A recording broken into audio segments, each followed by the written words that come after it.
everybody! It's me, Carmine DeStefano, the Bookman. You all remember that story of Little Red Riding Hood meeting a wolf on the way to her grandmother's and all that transpired afterwards. Pretty simple, right?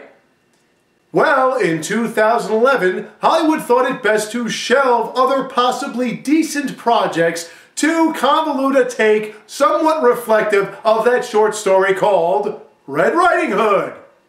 Yeah. Well, let's take a look at it together, shall we? Movie opens in a quaint village, where young Valerie likes to wander off into the woods. Why, you ask? Because Peter chills there. Together, they like to do some simple yet strangely satisfying things. Cut to years later. Valerie is now Amanda Seyfried. We went through this before, haven't we? She still digs Peter, who separates himself more and more from the rest of the flock. They rendezvous in the woods. Give me that. What will you give me for it? Huh? The young people exchange hot glances, appear ready to touch, but their physical innuendo leads to no nookie. Afterwards, they hear...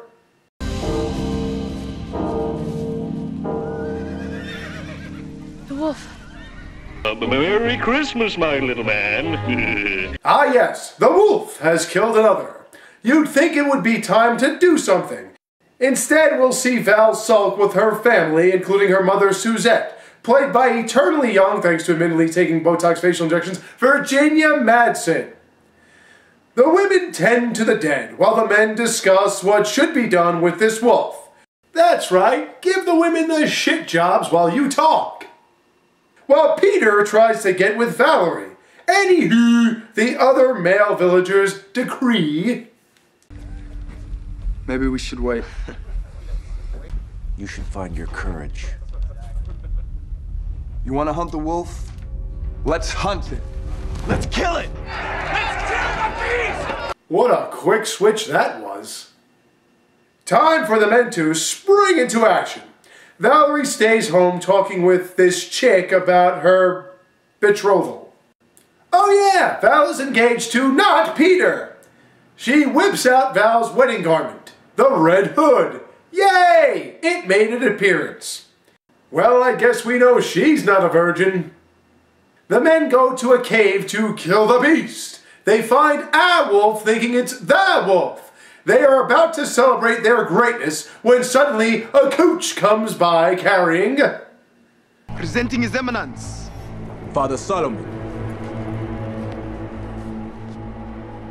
Gary Oldman?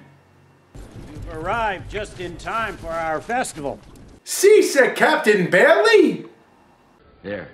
I just saved you about 9 days of running around. This cameo will affect me massively.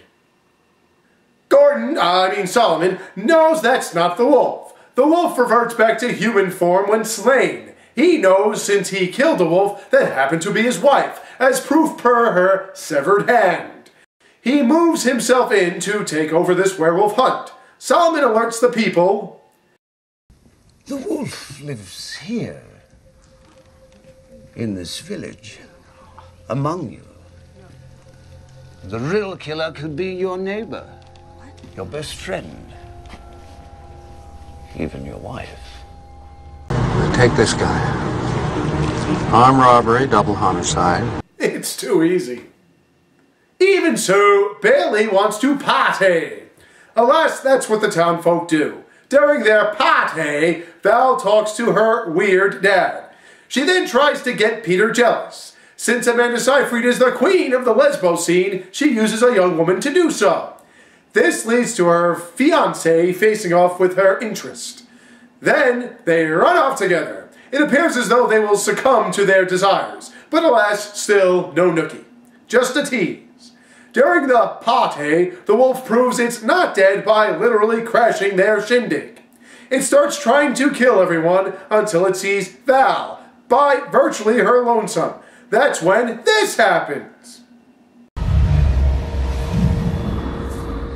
Human eyes. Dark brown. I know you well. You dream. time of leaving this village. You and me both, sister. Solomon, has been proven correct. The wolf does exist. Time to get answers from any source he could conjure up. Valerie worries about the whole wolf speaking to her thing. Her fiancé then calls it quits while Solomon is going all witch hunt on the town. They aren't getting answers until this bitch rats out Valerie. Solomon calls Val to him and demands,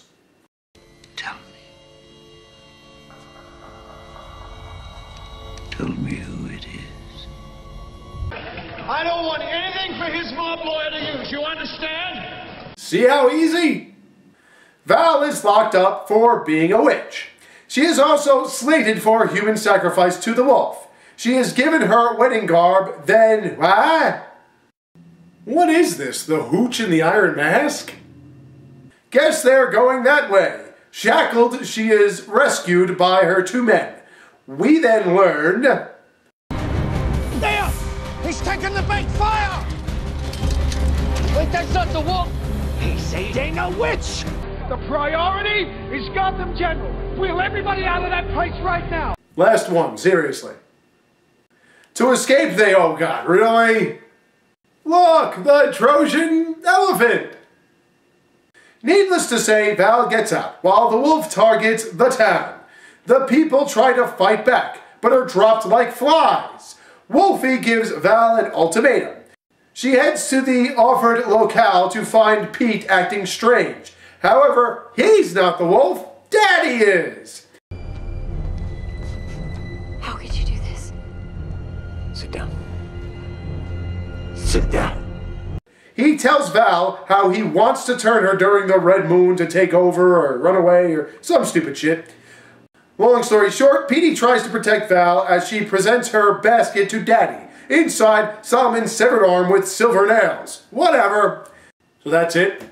No going to Grandma's house, no dressing in Grandma's PJs, no sick Grandma, no... Hey! What big ears you got? Peter sees how he was bitten by the wolf. The two cut up Papa for no reason, only to see each other off. It seems that way till Val decides to go with him, leading to Nookie finally being made. It seems that way till we learn it was all an illusion. No Nookie after all. Sometime later, Val meets a wolf in the woods. Peter, obviously! And that's pretty much it. So what did I think of this movie? There's only one thing going through my head when I watch this film. What the fuck am I watching? Words cannot describe how dumb this movie is. No plot, no power, no precision, no purpose, no point. It basically takes elements from other stories and idiotically mashes them all together. I should say mooshes, since none of this meshes. Since you never wondered how folklore about not talking to strangers could be stretched out into a full-length motion picture, this movie proves why it shouldn't be attempted. Shockingly, this wasn't the first stab at a Red Riding Hood related film. Check out Freeway if your stomach is strong and brain shut down. It stank then and it stinks now.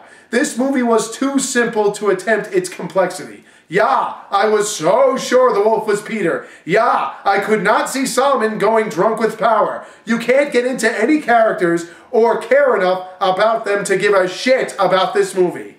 I'll give this movie two things: Amanda Seyfried's insatiable hotness and Gary Oldman. Other than that, everything about it chunked. Even the CGI in the wolf was pure cheese. Avoid, people, avoid! Overall, I expected it to be stupid, and it didn't let me down. So I guess it lived up to its expectations. But I won't even give it that. I thank you all for watching. I have more for you soon to come. So stay tuned, take care, and have a great day.